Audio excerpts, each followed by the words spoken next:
Hello, कैसे हैं आप सभी लोग? तो आज हम बात करेंगे फिनाइल कीटोनूरिया के बारे में।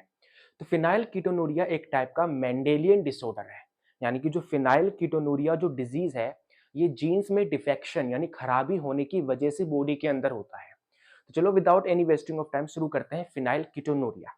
तो क्या है फिनाइल कीटोनूरिया? एक टाइप का मेंडेलियन डिजीज, यानी कि जो फिनाइल कीटोनूरिया जो डिजीज है, ये बॉडी के अंदर जीन्स में डिफेक्शन यानी खराबी होने की वजह से होता है। कौन? Phenyl ketonuria. तो हेडिंग डाल लीजिए यहां पे, दैट इज फिनाइल कीटोनूरिया।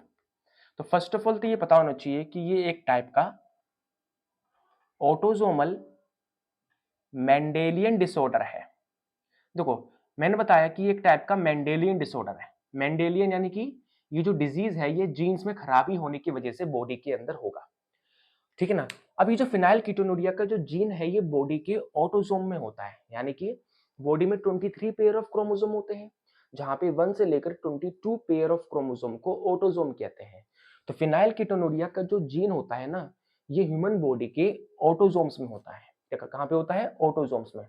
इसलिए कहा जाता है कि फिनाइल कीटोनूरिया ये एक टाइप का ऑटोसोमल मेंडेलियन डिसऑर्डर है, यानी कि जो फिनाइल कीटोनूरिया जो डिजीज है, ये जीन्स में खराबी होने की वजह से होता है।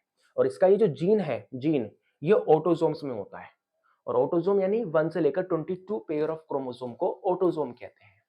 इसलिए इस डिजीज को कलेक्टिवली हम कहते हैं autosomal Mendelian disorder. I hope ये बात समझ आई हो आपको। नाउ सेकंड बात, it is a type of recessive disease. ये एक तरह की रिसेसिव डिजीज है, यानी कि जो फिनाइल कीटोनूरिया जो डिजीज है, ये बॉडी में तभी होगा जब इसकी दोनों जीन्स खराब होंगे। यानी जब फिनाइल कीटोनूरिया का जब दोनों जीन डिफेक्ट होगा, तभी ये डिजीज बॉडी में एक्सप्रेस होगा। इसलिए कहा जाता है कि phenyl ketonuria is a type of recessive disease. तो इस बात को भी ध्यान रखेंगे ना। इसके कोज की अगर बात करें कि फिनाइल कीटोनूरिया में होता क्या है, तो ध्यान सुनना। ह्यूमन बॉडी के अंदर एक स्पेशल टाइप का अमीनो एसिड होता है, जिसे हम फिनाइल एलानिन कहते हैं। ठीक है ना? Phenyl alanine. ये जो फिनाइल एलानिन जो अमीनो एसिड है, ये क्या होता है? कन्वर्ट हो जाता है किसमें? ये कन्वर्ट हो जाता है टायरोसिन में। टायरोसिन ये भी एक टाइप का अमीनो एसिड है, एक एंजाइम की प्रेजेंस में। और उस एंजाइम को कहते हैं फिनाइल एलानिन हाइड्रोक्सिलेज। क्या कहते हैं इसको? Phenyl alanine hydroxylase. तो कहने का सिंपल सा मतलब ये है कि ह्यूमन बॉडी में एक स्पेशल टाइप की अमीनो एसिड होती है, जिसे फिनाइल एलानिन कहते हैं। ये फिनाइल एलानिन अमीनो एसिड जो है, ये फिनाइल एलानिन हाइड्रोक्सिलेज एंजाइम की प्रेजेंस में कन्वर्ट हो जाता है टायरोसिन में।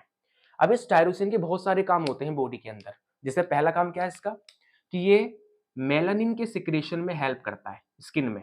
किसके? मेलानिन। और मेलानिन एक टाइप का स्किन कलर पिगमेंट है, जो बॉडी की स्किन को कलर देता है।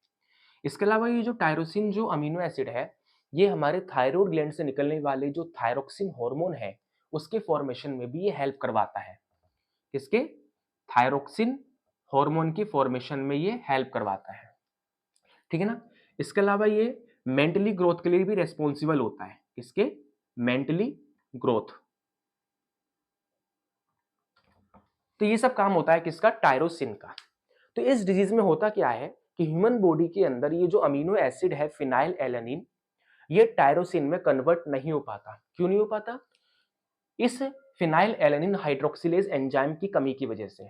यानी बॉडी के अंदर वो जीन जो ये फिनाइल एलानिन हाइड्रोक्सिलेज एंजाइम बना रहा है, वो जीन बॉडी में क्या हो गया है? डिफेक्ट हो गया है। और सिंपल सी बात है, अगर कोई जीन डिफेक्ट हो गया, तो ये phenyl alanine hydroxylase enzyme body में नहीं बन पाएगा।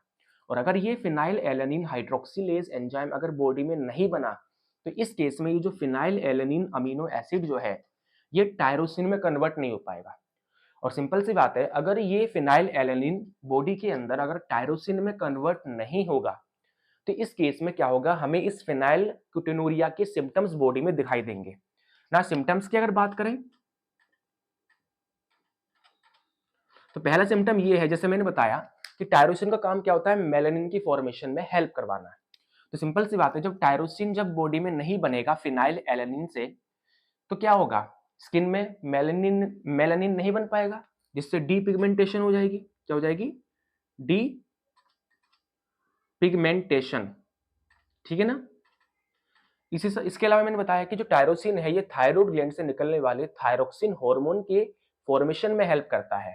तो जब बॉडी में टायरोसिन नहीं बनेगा तो थायरोक्सिन भी क्या होगा, बॉडी में एक सफिशिएंट क्वांटिटी में नहीं बन पाएगा, जिससे बॉडी के अंदर थायराइड से रिलेटेड प्रॉब्लम्स हो सकती हैं। इसके अलावा मैंने बताया आपको यहाँ पे कि जो टायरोसिन है ये मेंटली ग्रोथ में हेल्प करता है। तो अगर टायरोसिन नहीं बनेगा तो इससे क्या होगा, बॉडी में मेंटल रिटार्डेशन हो जाएगा। ठीक है ना? इसके अलावा इसमें क्या हो रहा है कि जो फिनाइल एलेनिन है ये टायरोसिन में कन्वर्ट नहीं हो रहा है, जिसकी वजह से फिनाइल एलेनिन हमारी बॉडी की जो ऑर्गन्स है, जैसे लीवर हो गया, ब्रेन हो गया, किडनी हो गया, ठीक है ना, इन सब में क्या होगा, ये एक्यूमुलेट होना शुरू हो जाएगा, यानी इकट्ठा होना शुरू हो जाएगा। तो ये कुछ सिम्टम्स है फिनाइल कीटोनुरिया के। तो ये डिजीज है फिनाइल कीटोनुरिया। इसमें होता क्या है कि बॉडी में जो अमीनो एसिड है फिनाइल एलेनिन, ये टायरोसिन में कन्वर्ट नहीं हो पाता फिनाइल एलेनिन हाइड्रोक्सिलेज एंजाइम की कमी की वजह से। ठीक है ना? जिसकी वजह से ये टायरोसिन ना बनने की वजह से बॉडी के अंदर क्या होता है, डीपिगमेंटेशन हो जाता है, थायरोक्सिन की कमी हो जाती है, जिससे थायराइड से रिलेटेड प्रॉब्लम्स बॉडी में हो सकती है, मेंटल रिटार्डेशन हो जाता है।